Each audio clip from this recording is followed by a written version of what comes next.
Bonjour, c'est Cryptolyse. Aujourd'hui, on va parler de ETH, la crypto-monnaie de la blockchain Ethereum. Donc la blockchain Ethereum, c'est quand même une des plus grosses blockchains, la deuxième en l'occurrence.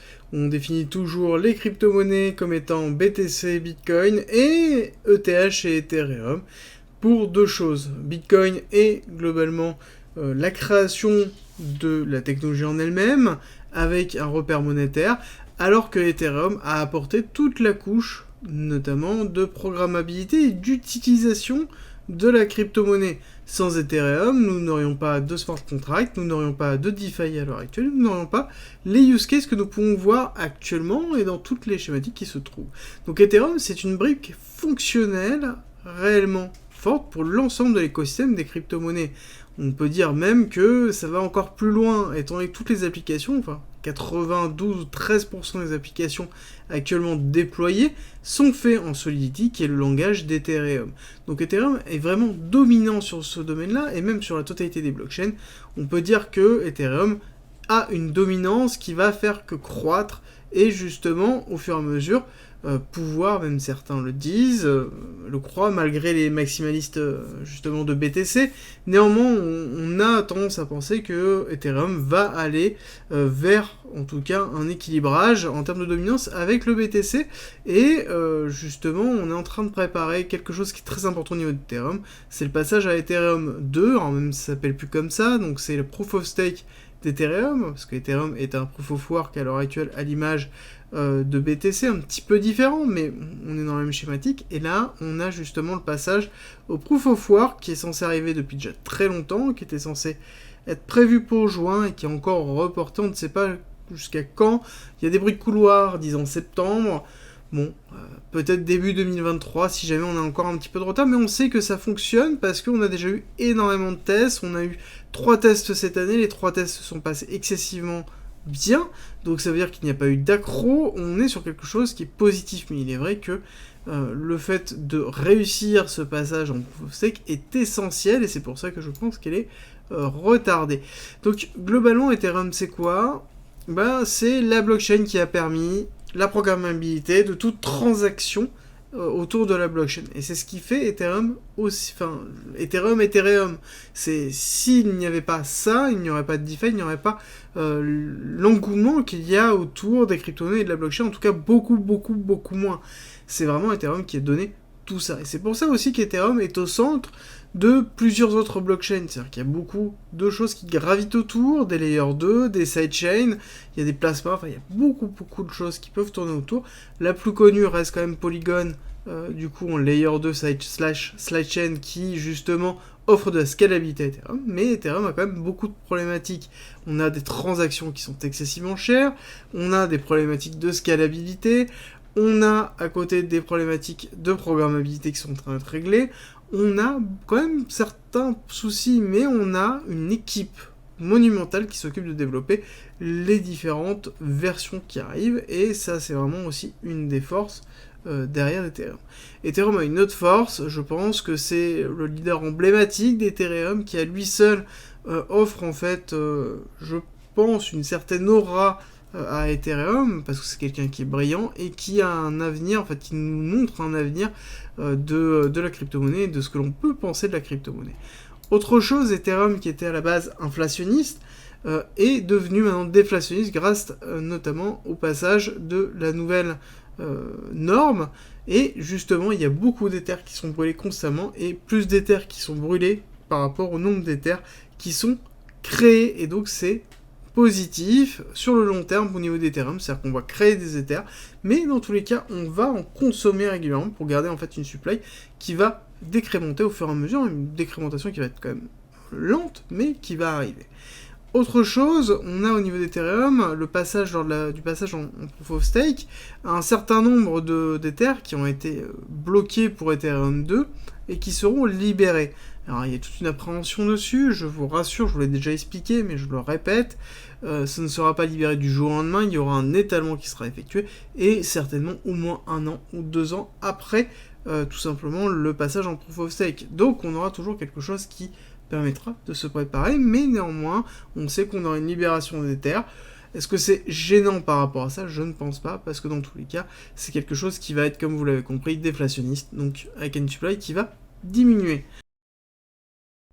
Rejoins-nous sur Discord, tu y retrouveras notamment ma stratégie d'investissement qui est disponible gratuitement. Je montre comment je construis mon bag, le fonctionnement de mes optimisations, quand acheter, quand vendre, tout pour éviter justement les principaux pièges. Si tu aimes mon contenu, like, partage et abonne-toi, ça m'aide énormément. On attaque la partie technique intéressante avec un schéma Eliotis qui est en place avec une vague 2, vague 3 terminée en mai 2021, retracement A, B, C, et actuellement nous avons donc cette vague 5 qui est en attente de création pour justement une mise en place, et on voit que dans cette dernière partie nous avons un découpage 1, 2, 3, 4, et là actuellement nous sommes en train de faire la 5e vague qui est très agressive notamment par le BTC, le Nasdaq qui a quand même décroché parti, mais surtout par l'UST qui a des pegs et donc forcément qui est impacté énormément, enfin qui impacte énormément le BTC. Vous l'avez certainement vu dans la quotidienne, parce qu'à l'heure où je enregistre ça, je n'ai pas encore pris la quotidienne, mais vous le verrez parce que je sais plus ou moins ce que je vais vous dire à l'heure actuelle. Donc nous avons cette accélération qui s'est donnée sur cette vague 3 avec derrière une extension qui s'est faite. On a un schéma Wyckoffien qui s'est mis en place en BCAR-ST, le ST après le BC. Donc nous sommes bien dans une réaccumulation forte, donc quelque chose qui est excessivement positif pour tout simplement l'Ether, et ce qui est logique par rapport au comportement global que l'on a et aux perspectives que l'on peut avoir avec tout simplement Ethereum en Proof of Stake et Ethereum d'ordre général. On a derrière un saut qui est attendu, un saut qui n'est pas obligé lors d'une réaccumulation d'aller chercher l'air, mais néanmoins on se le garde parce qu'on a un appel de prix fort à 1700, ici à 1700 avec notamment la liquidité de l'air, plus un objectif 2 qui correspond à l'objectif de cette première impulsion de chute. Donc on a cet objectif-là qui se trouve ici et on le garde en tête. Ensuite, nous avons ici ce schéma en violet qui se trouve ici, qui est une accumulation, donc quelque chose qui est bullish avec le psy qui se trouve ici, le SC, donc l'arrêt de la tendance baissière, le retracement avec l'AR, on teste l'arrêt de tendance baissière avec le ST, et là actuellement on attend le STB et le STB qui doit aller chercher justement les 2160, passer en dessous pour prendre la liquidité de ce point le plus bas, valider dessus pour pouvoir repartir. Néanmoins il existe des accumulations de Wyckoff sur lesquelles le STB n'est pas pris, d'accord? Ça arrive, ou tout simplement un retest suffit pour pouvoir repartir. Donc là-dessus, il est important de le retenir, on ne sait pas comment ça va se terminer sur aujourd'hui et demain, néanmoins, on sait qu'on a volonté à aller chercher, hop, ce point de liquidité qui se trouve ici, parce que, tout simplement, c'est quelque chose qui est normal dans une accumulation, et plus on va prendre de la liquidité, plus on aura un mouvement fort haussier pour aller justement chercher des plus hauts. Premier plus haut pour moi, c'est ce break-off structure, enfin le gros plus haut vraiment, ce qui détermine ici un changement de shift, c'est les 4000, les 4002, qui est vraiment un break-off structure majeur qui va en fait nous donner un gros go pour aller plus haut.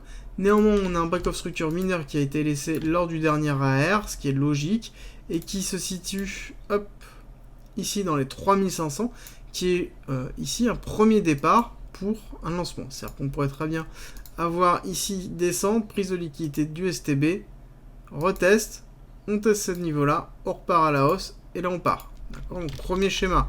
Deuxième schéma, donc toujours avec un STB simple, accélération, prise de liquidité, break-off structure, rechute, liquidation, retest du niveau, et on part. D'accord, donc là on a quelque chose de classique, et ensuite on a un autre schéma, qui est STB, accélération, prise de liquidité ici de ce pool de liquidité qui se trouve là, spring, voire même spring très agressif, ici, hop, ensuite on repart break-off structure, on reteste et on part. Ça peut être aussi tout simplement un schéma complet avec le spring qui pourrait aller justement chercher plus bas pour aller plus loin.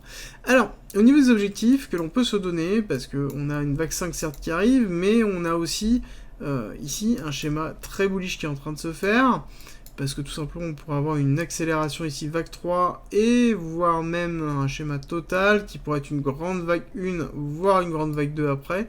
Donc on pourrait très bien voir un Ether qui pourrait dans un premier temps aller nous faire UT-UTAN, donc c'est deux nouveaux ATH, un ATH qui pourrait être à 5200, qui est justement cet objectif d'impulsion haussière, donc le début de l'accumulation, pour nous donner en fait un ordre d'idée. De toute façon, même si on monte, on ne montrera pas d'un coup, on montera ici avec vague 1, retracement 2, 3, 4, 5, hop, on remonte la 4, tac, 4, 5, et ensuite un retracement pour le reste.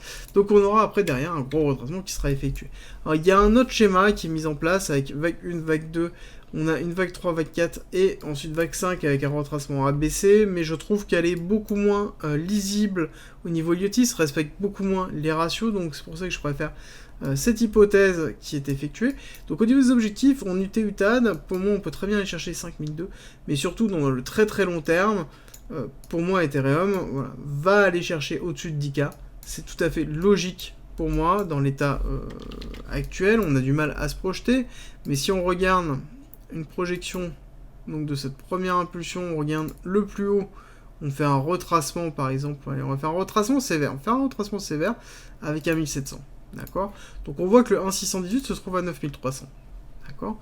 Donc l'objectif d'extension de cette première impulsion, qui est le nombre d'or, extension de Fibonacci, on se retrouve sur 9300. Le second palier, le second ratio, qui est de 2,618, est à 14 000. Est-ce que de l'Ethereum à 14 000 vous semble totalement aberrant quand vous comprenez l'utilité qu'a Ethereum, le passage en proof of stake, le fait que c'est déflationniste? Si jamais on a une adhésion massive au niveau des crypto-monnaies, bon, bah, en l'occurrence, on sait que c'est Ethereum qui va en profiter le plus, tout simplement parce que c'est elle qui apporte la brique fonctionnelle, et ça, il faut impérativement le garder en tête. Merci d'être resté avec moi jusqu'au bout. Abonne-toi, partage si t'as aimé et rejoins-nous sur Discord. C'est avec plaisir qu'on t'accueillera. Et à très vite.